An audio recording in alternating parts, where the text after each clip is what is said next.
the next day after we got this thing fired up at the carburetor for the first time, and don't have a lot of time to work on it today, but there are a couple things I want to get accomplished.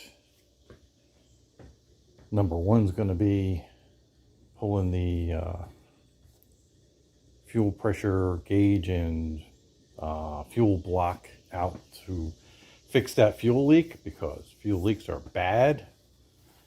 And the other thing is we're going to tackle the fan situation, which surprisingly, I mean, we're just going to do it temporary for today, because this wire, even though it's red, when you ground it, the fan relay kicks on and the fans come on. So that's backwards from the way I thought it was. I figured it would be 12 volts because it's red, but apparently that's not the way it worked out the last time I did the fan wiring a few years ago. So we have to go from fan being controlled by the fuel injection system like it was before. This would provide a low to this wire to activate the relay to make the fan come on. And we have to switch back to the fan switch, which is in the radiator. So for right now, since this would require digging apart the whole harness for the fan, we're just going to run it to a switch to ground for right now, so we can turn it on and off at will. So that should be pretty easy. And I did fire it up this morning and put a voltmeter on the battery, and I was getting over 14 volts. So even though we do not have this alternator wire connected to anything, it's charging the battery.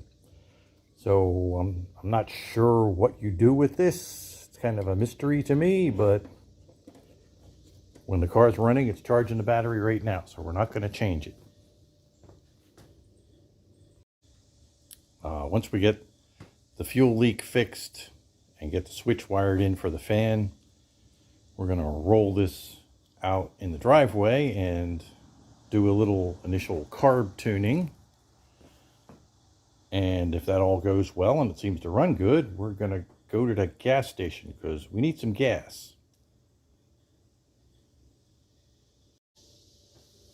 I didn't get a chance to cover this in the last video because of the fuel leak and all the drama that caused. But you might have noticed that that carburetor sitting there is all nice and shiny and not old and gray like the one we were using to test fit stuff. That's because I decided to get the latest model. This is an AVS2 Edelbrock 800 CFM. The other carburetor was an older 650 CFM, which is kind of marginal for this engine. So I decided to go with the newer AVS, and this has the annular discharge on it. They're the red Venturis you see down in there, and that is supposed to atomize fuel better at low speeds, which should give you improved gas mileage. So these were on sale, so it wasn't a big deal to afford it. So I figured it was a worthy upgrade.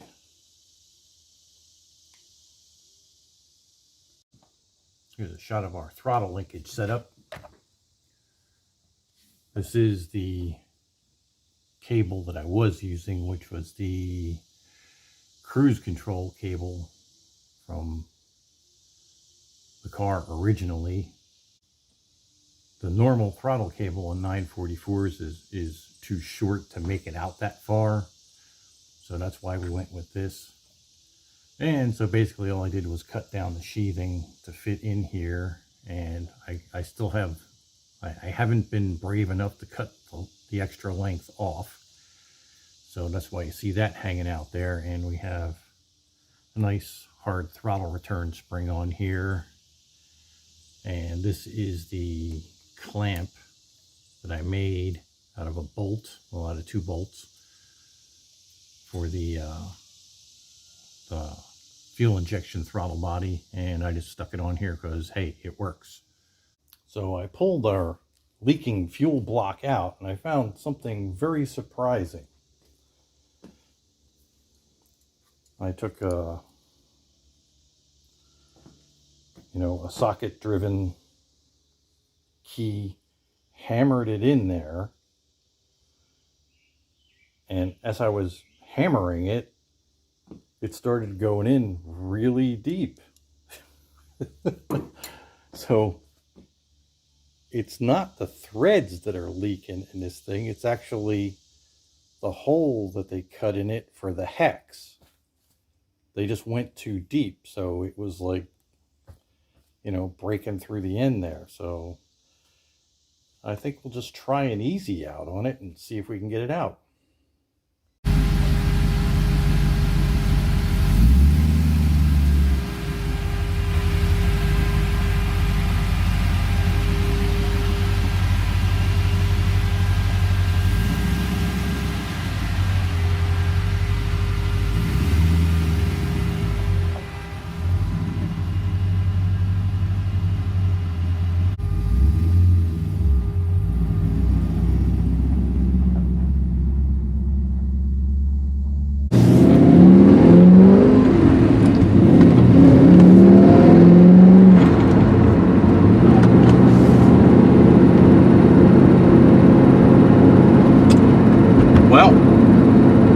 So far,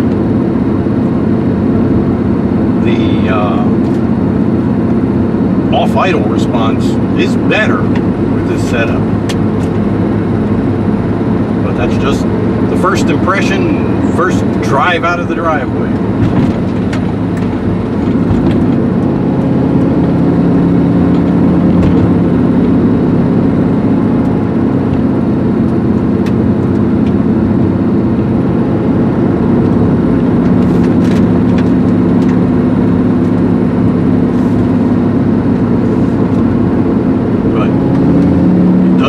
Punchy,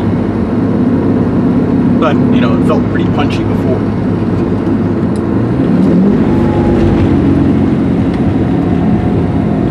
It's weird seeing this air filter out in front here.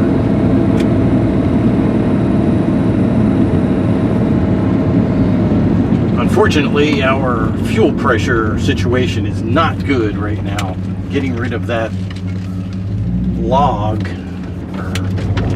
fuel manifold, and just replacing it with a T is not a good idea. We're still managing to keep about 20 psi in the T, but the carburetor fuel pressure goes up when there's no load.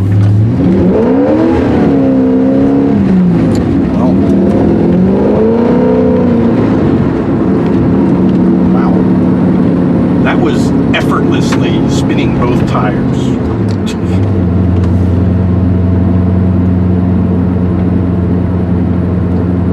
And this isn't tuned yet, and we haven't even started messing with the timing yet, but it feels definitely better.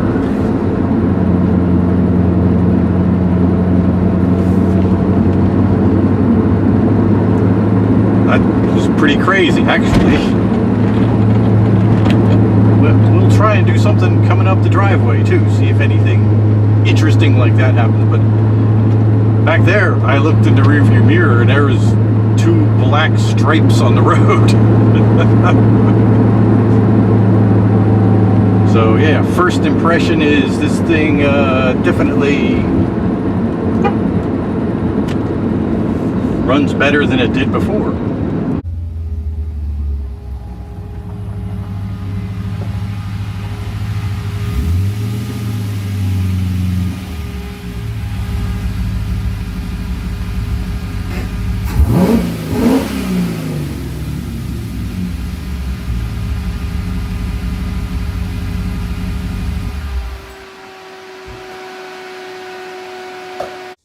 Well, I think we'll call that a success. We won't get to go to the gas station today because I just used a T temporarily in there because that fuel block was just, it's too messed up. So we're going to have to figure out something else. Last night when we had the fuel block in, it seemed like we were able to control the carburetor fuel pressure with 20 psi on the high pressure side. Now we can't. I mean, if you rev the engine sitting here idling, it'll come down, but it's up over 15 psi if you just leave it sitting idle. So eventually that's just going to flood the carb and not be good at all. So that'll be about it for this weekend. Next weekend we should have our hood scoop in, so maybe we'll play with that among other things. See you later.